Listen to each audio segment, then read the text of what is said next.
Assalamualaikum warahmatullahi wabarakatuh. Kuliah kita hari ini kita akan membahas tentang model arsitektur layanan.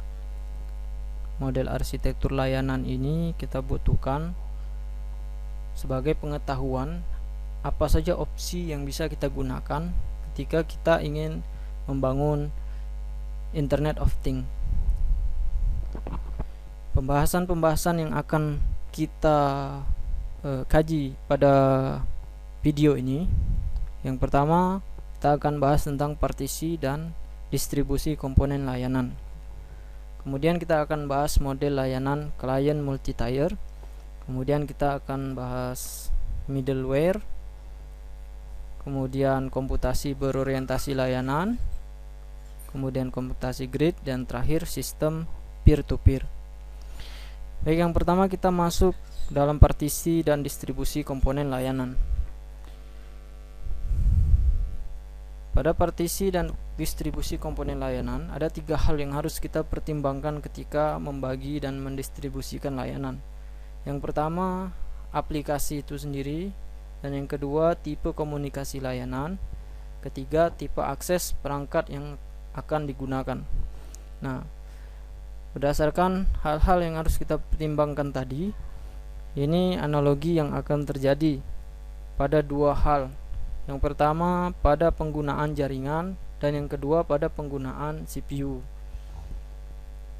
Ketika aplikasinya itu semakin monolitik itu adalah aplikasi di dalam komputer tunggal yang berjalan tanpa memerlukan jaringan, maka penggunaan aplikasi atau penggunaan jaringan itu akan semakin rendah gitu. Penggunaan jaringan akan semakin rendah. Ketika aplikasinya semakin tidak membutuhkan sumber daya yang ada pada sumber daya lokal, maka penggunaan jaringan akan semakin tinggi. Contohnya apabila aplikasi kita itu kita buat dalam bentuk microservice. Nah, setiap aplikasi yang kita buat dalam bentuk microservice, maka sebagian besar aplikasi-aplikasi itu berjalan dengan layanan-layanan yang diperoleh dari jaringan komputer, sehingga penggunaan jaringan komputer akan semakin tinggi. Kemudian untuk CPU, bagian kedua yang akan kita pertimbangkan. Nah, apabila aplikasi itu semakin monolitik terus banyak menggunakan resource yang ada di dalam komputer itu sendiri, maka penggunaan CPU akan semakin tinggi. Sedangkan jika kita menggunakan banyak layanan di dalam aplikasi tersebut tanpa banyak menjalankan operasi-operasi yang berat, maka penggunaan CPU akan semakin ringan. Nah, hal ini berkenaan dengan perangkat yang akan kita gunakan. Jika kita menggunakan komputer besar, maka lebih baik kita menggunakan aplikasi yang mendekati ke monolitik, karena semua sumber daya ada di komputer kita. Tapi apabila kita memanfaatkan smartphone, maka kita lebih baik menggunakan aplikasi-aplikasi yang banyak menggunakan layanan cerdas. Nah, kegunaan layanan-layanan cerdas tersebut itu bermanfaat ketika kita ingin memasangnya pada perangkat-perangkat yang mobile seperti smartphone atau perangkat-perangkat IoT yang terpasang jauh sekali dari komputer server. Maka biasanya kalau komputer yang kita pasangkan atau sensor-sensor yang kita pasangkan pada lokasi-lokasi yang jauh, sensor-sensor tersebut hanya dihubungkan pada komputer mini yang prosesnya hanya memiliki sumber daya yang ringan gitu. Jadi lebih baik kita menggunakan yang low resource access device, sehingga banyak menggunakan layanan, tidak memberatkan komputer tersebut. Nah, bagian berikutnya yang akan kita bahas yaitu tentang model layanan klien multi-tier. Nah, pada model layanan multi tier ini ada beberapa model gitu. Ini yang atas ini one tier atau single tier tanpa dihubungkan ke jaringan, istilah lainnya monolitik. Kemudian ini yang kedua ini two tier. Nah, two tier ini ada komputer server, ada klien. Nah, pada two tier ini ada dua jenis, ada thin client, ada fat client. Huruf-huruf di sini A mewakili akses layanan, I mewakili informasi, P pemrosesan, dan C komunikasi. Jadi pada monolitik ini semua akses layanan, informasi, pemrosesan, komunikasi semua ada pada komputer yang kita gunakan. Sedangkan pada two tier ini atau dua tier, untuk akses layanan dan komunikasi ada pada komputer klien, sedangkan pada komputer server menyediakan informasi, pemrosesan, dan komunikasi. Nah, jadi kerjanya lebih ringan pada komputer klien. Nah, kalau fat client ini kerjanya agak berat karena pemrosesan ada pada klien gitu. Nah, sistem two tier ini atau dua tier ini bisa dianalogikan pada web browser. Komputer server itu walaupun melayani banyak komputer atau web browser, tapi hubungannya tetap hanya satu jalur dua arah antara ke klien dan ke server gitu. Nah, ini contoh dari layanan yang multi tier. Kalau di sini bisa kita lihat, di sini ada klien, kemudian ada lagi satu sistem, ada satu komputer dia sebagai penyedia aplikasi, kemudian ada satu komputer penyedia data gitu atau penyedia informasi. Nah, ini biasanya komputer ini adalah komputer server database, sedangkan komputer yang ini adalah server web gitu. Nah, pada ini termasuk layanan yang multi tier. Pada layanan multi tier ini ada 3 komputer yang saling berinteraksi. Nah, kita sebagai klien biasanya hanya mengetahui berkomunikasi dengan satu komputer saja. Tetapi komputer server yang kita gunakan ini, komputer aplikasi yang kita gunakan ini berkomunikasi lagi dengan komputer lain untuk menyampaikan data. Kemudian yang multi tier lagi, ada yang lebih kompleks lagi. Kita sebagai klien, kita berinteraksi ke aplikasi, kemudian aplikasi tersebut berinteraksi lagi dengan aplikasi-aplikasi lain. Ada penyedia informasi satu, penyedia informasi kedua, ada pemrosesan satu, pemrosesan kedua. Nah, contohnya ini seperti ketika Anda menggunakan Grab. Nah, Grab itu pembayarannya menggunakan Oppo misalkan aplikasinya. Kita komputer klien menggunakan pembayaran sistem Oppo. Nah, Oppo tersebut untuk melakukan top up itu melakukan pembayaran di bank. Kemudian Oppo tersebut juga bisa digunakan untuk membeli pulsa seluler, pulsa listrik. Nah, jadi ini adalah contoh layanan yang multi tier.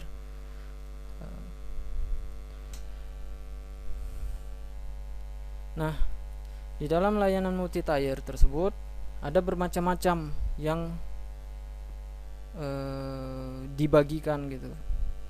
Ada proses, ada sumber daya. Kalau ini adalah penyimpanan data terdistribusi. Kalau ini bagian informasinya.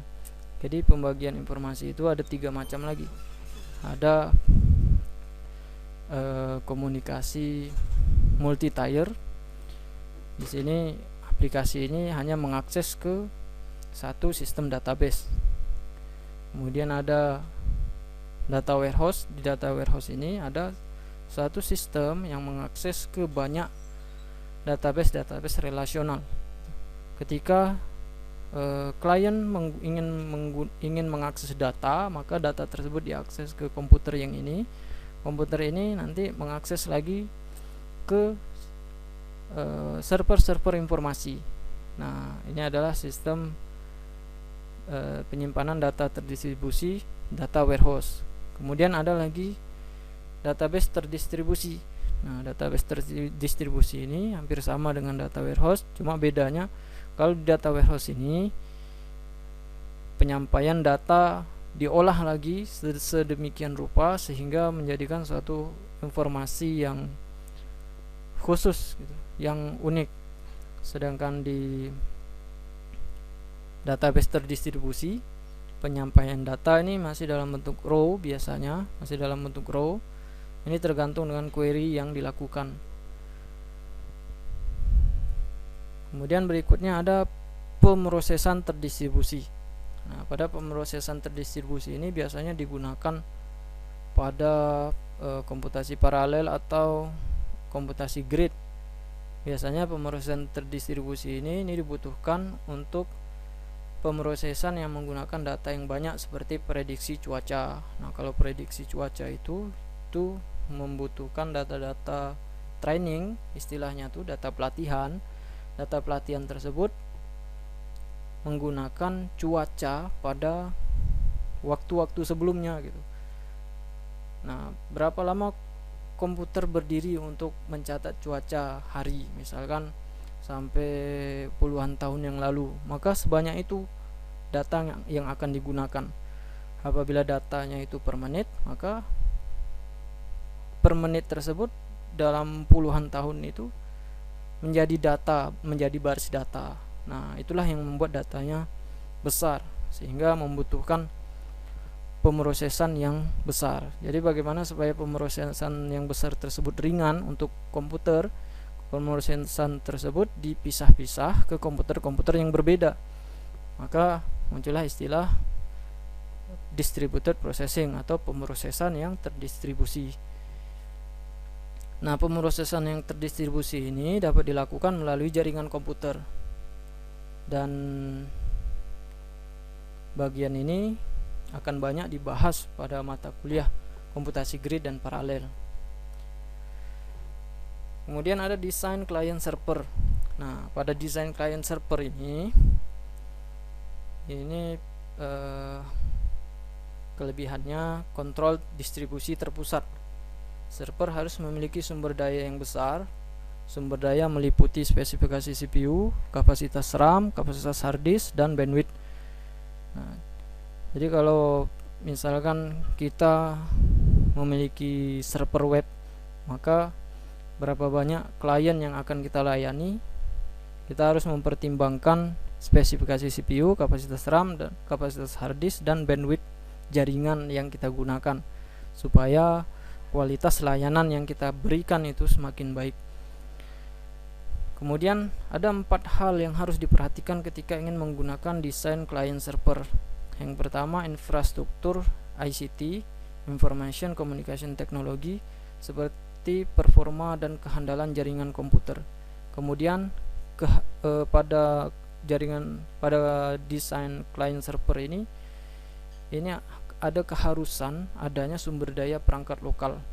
Kemudian layanan-layanan kecil yang harus ada seperti layanan kontrol, apakah hubungan dari klien dan server itu masih terjaga atau tidak gitu. Kemudian ada tipe aplikasi dan model pengelolaan layanan yang khusus. Nah, tergantung pada aplikasi yang digunakan. Kemudian bentuk layanan berikutnya itu, layanan multi-tier berikutnya itu adalah proxy based service access atau akses layanan berbasis pada proxy. Nah, proxy ini merupakan suatu server. Jadi kerja proxy itu dia sebagai perantara antara klien dan server. Nah, proxy ini dia akan menyalin data-data yang paling sering digunakan oleh klien yang diambil atau yang di request dari server gitu. Sehingga ketika proxy ini mendapat request yang sama dari klien, dia tidak memanggil lagi ke server, tetapi dia langsung menjawab gitu. Nah, makanya penggunaan proxy ini bisa mempercepat koneksi internet, karena proxy ini meringankan kinerja dari server gitu. Biasanya server ini menjadi berat ketika requestnya itu terlalu banyak ke server. Kalau dengan adanya proxy ini, jadi requestnya itu bisa dibantu juga dengan server proxy ini. Nah, kita akan bahas tentang middleware.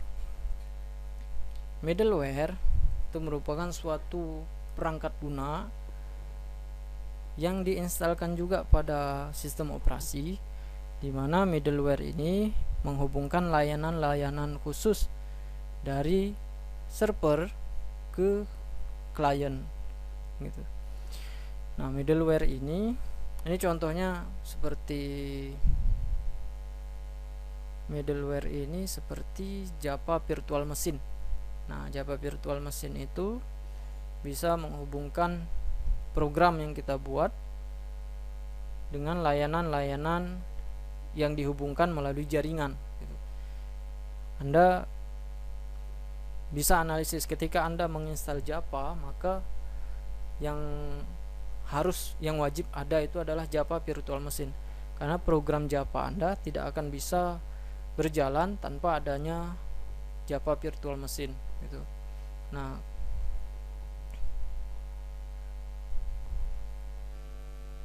ini application awareness of ICT context.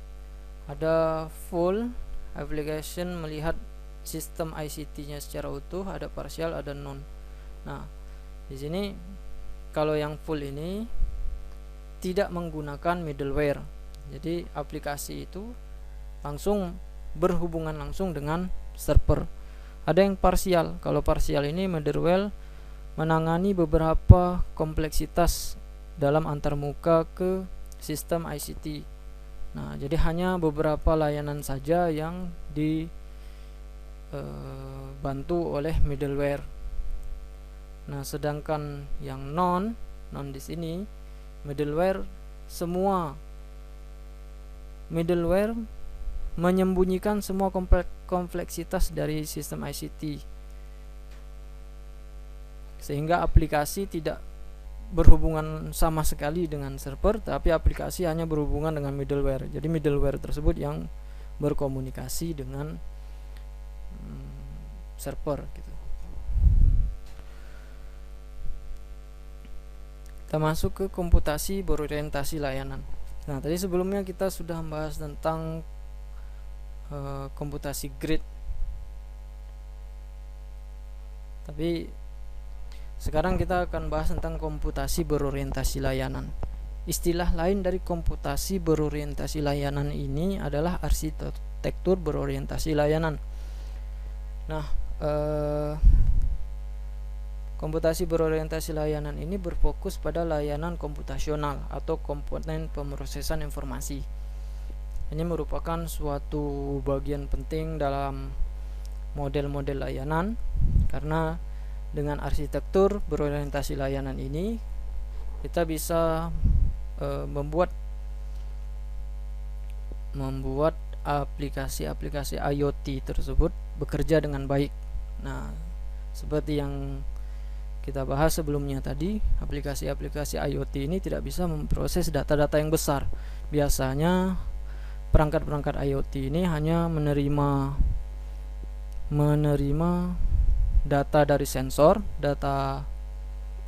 kemudian data dari sensor itu hanya dikirimkan saja ke server, sehingga tidak ada komputasi yang berat pada perangkat-perangkat IoT. Oleh karena itu, arsitektur berorientasi layanan sangat dibutuhkan.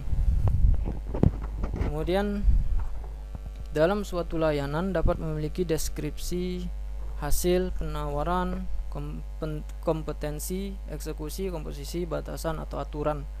Nah, layanan itu ketika ingin digunakan, seharusnya layanan itu ada deskripsi yang bisa dibaca oleh calon pengguna. Jadi deskripsi itu menggambarkan apa saja parameter inputnya, terus bagaimana bentuk keluarannya gitu. Dia proses layanan itu melakukan proses apa. Nah, itu deskripsinya seharusnya lengkap. Kemudian layanan tersebut memberikan hasil. Hasil ini bisa jadi hasil pemrosesan atau hasil itu berupa informasi apakah data tersebut diterima dengan baik atau tidak dan sebagainya. Kemudian ada penawaran. Nah, penawaran ini jika inputnya tidak sesuai, itu ada tawaran gunakan layanan yang ini. Kalau inputnya tidak sesuainya dengan layanan ini, maka gunakan layanan yang ini. Maka ada penawaran-penawaran untuk penggunaan yang lebih tepat gitu. Kemudian ada kompetensi. Kompetensi ini bagian dari penawaran. Kemudian ada eksekusi, sudah pasti datanya diproses. Ada komposisi. Komposisi ini apa inputannya supaya mengeluarkan output. Kemudian ada aturan-aturan atau batasan. Nah, batasan-batasan ini dibutuhkan supaya dapat membedakan user yang satu dengan user yang lain gitu. Nggak mungkin administrator disamakan dengan user biasa gitu, penggunaannya itu tidak mungkin. Maka harus ada batasan dan aturan yang mengaturnya. Nah, kita masuk ke komputasi grid. Komputasi grid itu istilah lainnya adalah komputasi terdistribusi. Jadi seperti yang dibahas sebelumnya pada model multi-tier yang bisa digunakan pada komputasi grid ini, komputasi terdistribusi berskala besar dan berbagi sumber daya yang terpisah secara geografis. Nah, tipe utama dari sistem grid ini memiliki kapasitas agregasi komputasional yang tinggi. Agregasi itu maksudnya ketika beban komputasi itu dibagi ke komputer-komputer yang berbeda, maka hasil dari pemrosesan komputasi itu bisa dikumpulkan kembali. Nah, makanya di sini ada istilah kapasitas agregasi komputasional yang tinggi. Jadi hasil komputasional itu dikumpulkan kembali dan digabungkan menjadi suatu output yang khusus gitu, satu output yang hasil dari penggabungan dari banyak output komputer-komputer yang berbeda. Kemudian memiliki infrastruktur warehouse yang terdistribusi melalui jaringan. Nah, ini berkenaan dengan big data, biasanya infrastruktur warehouse yang terdistribusi. Karena big data yang namanya big data itu tidak bisa disimpan pada satu komputer. Yang namanya big data itu data yang besar itu karena tidak bisa disimpan di dalam satu komputer, dia harus didistribusikan gitu. Nah, ada banyak aplikasi yang bisa digunakan seperti Hadoop dan lain-lain. Kemudian komputasi grid ini, tipe utama sistem grid ini menyediakan layanan yang tidak bisa diberikan oleh komputer personal. Nah, komputer personal ya sudah jelas tidak bisa memproses data yang banyak. Bisa memproses data yang banyak, tetapi membutuhkan waktu yang lama. Bisa jadi karena banyaknya data, komputer bekerja dengan berat. Komputer tersebut proses tersebut bisa memendekkan umur komputer malah gitu. Nah, ada satu lagi untuk menghubungkan, untuk membangun layanan. Ini ada model satu lagi, sistem peer to peer. Pada sistem peer to peer ini terdiri dari node-node yang saling terhubung yang dapat mengorganisir sendiri.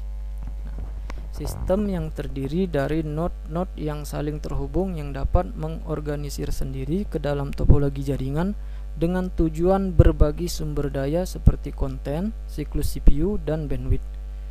Kemudian sistem ini mampu beradaptasi terhadap kegagalan dan mengakomodasi populasi nodes sementara selama menerima koneksi. Nah, kita lihat gambarannya. Nah, sistem peer-to-peer. Anda bisa lihat ini yang N ini adalah node yang baru. Jadi ini adalah komputer, ini adalah komputer, ini adalah komputer. Komputer tersebut terhubung peer-to-peer, kemudian peer-to-peer ini, peer-to-peer ini, peer-to-peer ini, peer-to-peer ini menjadikan semua komputer-komputer ini dalam satu jaringan. Nah, kalau kita lihat biasanya jaringan komputer dengan topologi star ini merupakan router atau hub. Ini komputer. Nah, komputer ini dia terhubung melalui hub. Tapi di sini tidak. Pada sistem peer-to-peer ini semua adalah komputer. Setiap komputer ini terhubung ke komputer yang lainnya dan bekerja menjadi satu jaringan yang utuh gitu. Satu jaringan komputer yang utuh. Nah, misalkan ini ada satu komputer yang ingin bergabung. Ketika satu komputer yang ingin bergabung ini, komputer ini harus bisa beradaptasi dan berbagi sumber daya gitu ke semua komputer yang ada di sini. Nah, itu keunggulan sistem peer-to-peer. Jika terjadi suatu kegagalan, maka komputer ini harus beradaptasi.